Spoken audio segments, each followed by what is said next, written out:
ഒക്കെ കഴിഞ്ഞ് വീട്ടിൽ വന്ന് റെസ്റ്റ് ഒക്കെ എടുത്തു കഴിഞ്ഞ് ടൈം നോക്കിയപ്പോൾ ടൈം 5 മണി. എന്ത് ചെയ്യണം എങ്ങനെ ചെയ്യണം എന്നുള്ള ഒരു ഐഡിയ എന്റെ മനസ്സിലില്ലായിരുന്നു. അപ്പോൾ പോരാത്തതിന് ആദ്യത്തെ വെള്ളിയാഴ്ച രാവും ദിവസം തന്നെ ആയതുകൊണ്ട് അയലത്ത് വീടുകളിലും എല്ലാം ചിക്കന്റെ മണം നല്ല പോലെ അടുക്കുന്നുണ്ട്. ചിക്കൻ പൊരിക്കുന്നു, ചിക്കൻ ബിരിയാണി, അതുപോലെ തന്നെ പത്തിരി, കറി അങ്ങനെയൊക്കെ. അപ്പൊ ഞാനും എന്തെങ്കിലുമൊക്കെ തല്ലിക്കൂട്ടണ്ടേ. അതിനായിട്ട് ഞാൻ ഫ്രിഡ്ജ് തുറന്ന് നോക്കിയപ്പോൾ അതിൽ കുറച്ച് ചിക്കൻ പൊരിക്കാൻ വെച്ചിട്ടുണ്ടായിരുന്നു.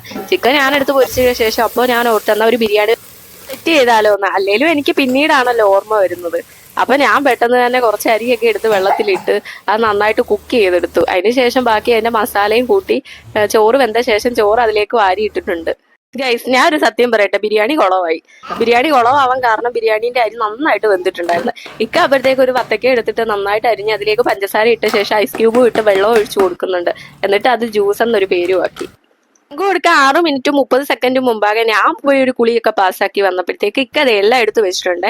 എല്ലാം സെറ്റ് ആക്കി വെച്ചിട്ടുണ്ട്. നെല്ലിക്ക സോഡ മസ്റ്റ് ആണല്ലോ ഇക്കായ്ക്ക്. അപ്പൊ വീഡിയോ ഇഷ്ടപ്പെടുവാണെങ്കിൽ ചാനൽ ഒന്ന് ഫോളോ ചെയ്ത് സപ്പോർട്ട് ചെയ്യാൻ മറക്കല്ലേ.